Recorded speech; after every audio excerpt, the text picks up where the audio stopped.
সব রকম সবজি দিয়ে শীতের এই খিচুড়িটা আপনারা একবার হলেও ট্রাই করতে পারেন।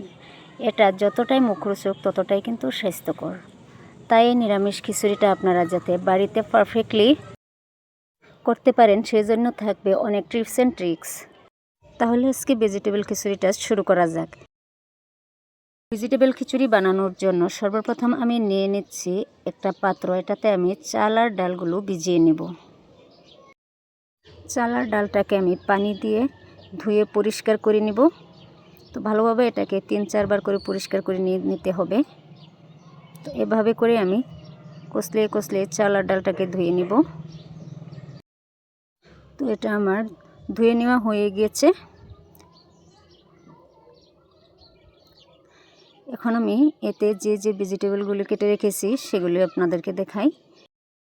এখানে আমি পাতিলাউ কেটে নিয়েছি টুকরো টুকরো করে, আর নিয়েছি কয়েকটা ছোটো আলু, একটা টমেটো কেটে নিয়েছি, আর এখানে গাজর চাক করে নিয়েছি আমি। নিয়েছি আমি একটা পেঁয়াজ কুচি, কাঁচা লঙ্কা, আদা বাটা, এলাচ গুঁড়ো। এখন আমি একটা পাত্রের মাঝে পানি বসিয়ে সেখানে পানিটা গরম করে আমি চাল আর ডালগুলি দিয়ে দিব। পানিটা আপনারা অবশ্যই ফুটিয়ে নেবেন, তারপর আপনারা চাল ডালটা দিয়ে দিবেন। আর এখানে আপনারা নাড়াচাড়াটা দিয়ে দিবেন যাতে তলায় এই চাল আর ডালটা বসে না যায়। তো অনবরত নাড়াচাড়া করতে হবে।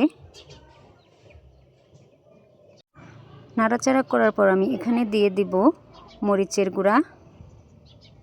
তো আবারও আমি এটাকে নাড়াচাড়া দিয়ে মিশিয়ে দিব। মিশিয়ে দেওয়ার পর এখানে আমি দিয়ে দিব হলুদের গুঁড়া। হলুদের গুঁড়াটা দেওয়ার পর আবারও মিশিয়ে দেব, না হলে দলা পেকে যাবে। আবারও দিয়ে দিব আমি জিরার গুঁড়া। তো আবারও আমি এটাকে নাড়াচাড়া দিয়ে আবারও মিশিয়ে দিব। তো এরপর এটাতে একটা ফেনা চলে আসছে, ফেনাটা আমি উঠিয়ে পরিষ্কার করে নিব।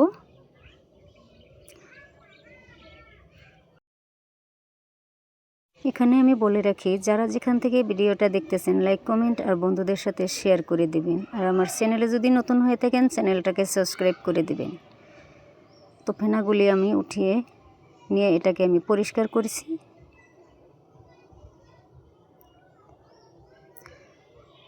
তো চাল আর ডালটা ফুটে গিয়েছে। এখন আমি এখানে ভেজিটেবলগুলি দিয়ে দিব। লাউটা আমি এখানে দিয়ে দিব।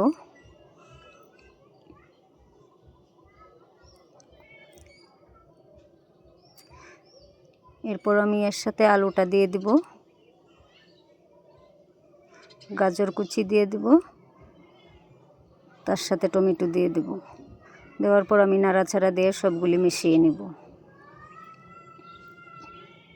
অবশ্যই আপনারা নাড়াচাড়া করতে থাকবেন। এরপর আমি দিয়ে দিব মটরের বীজ। এগুলি দিয়ে আবারও আমি নাড়াচাড়া দিয়ে দেব। তলায় এটা লেগে যেতে পারে, তো নাড়াচাড়া অবশ্যই দিতে থাকবে। এখন দিয়ে দেব পরিমাণ মতো লবণ। লবণটা দিয়ে দিলে এগুলি সিদ্ধ হয়ে যাবে ভালো করে। তো আবারও নাড়াচাড়া করতে থাকবো।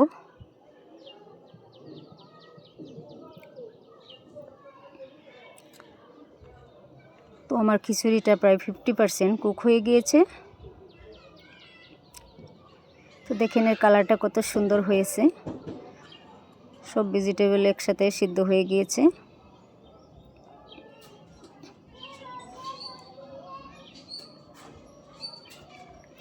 এখন আমি খিচুড়ির পাত্রটা নামিয়ে নিব। নামিয়ে নিয়ে চুলায় একটা কড়াই বসিয়ে দেব। কড়াইয়ের মধ্যে আমি দিয়ে দেব পরিমাণ মতো সরষের তেল। তেলটাতে আমি গরম হতে দেব। এরপর দিয়ে দেব আমি কুচানো পেঁয়াজ। পেঁয়াজগুলি দিয়ে আমি ভালোভাবে নাড়াচাড়া করতে থাকব।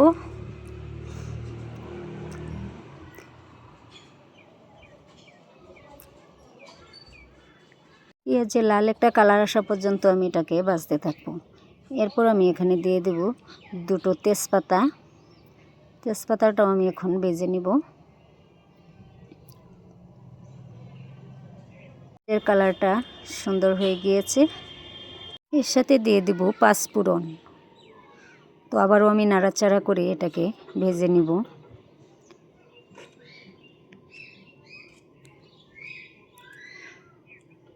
তো এর কালারটা পুরোপুরি হয়ে গিয়েছে।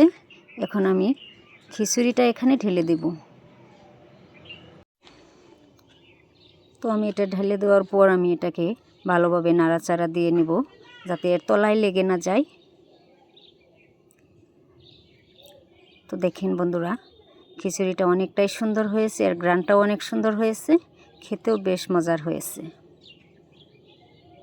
আপনারা চাইলে শীতের সকালে এই খিচুড়ির নাস্তাটা খুব সহজে আর কম উপকরণে এটা বানিয়ে নিতে পারেন। এখন আমি এখানে ধনেপাতা কুচানোগুলো দিয়ে দিলাম। ধনেপাতাটা দিয়ে দিলে এর গ্রানটাও অনেক সুন্দর হয়। তো আমার খিচুড়িটা একদমই রেডি হয়ে গিয়েছে। দেখতেই পাচ্ছেন এর কালারটা কত সুন্দর হয়েছে। শীতকালের এই খিচুড়ির নাস্তাটা আপনারা একবার হলেও ঘরে বানিয়ে ট্রাই করতে পারেন। একদম কম সময় আর কম উপকরণ দিয়ে এটা বানানো যায়।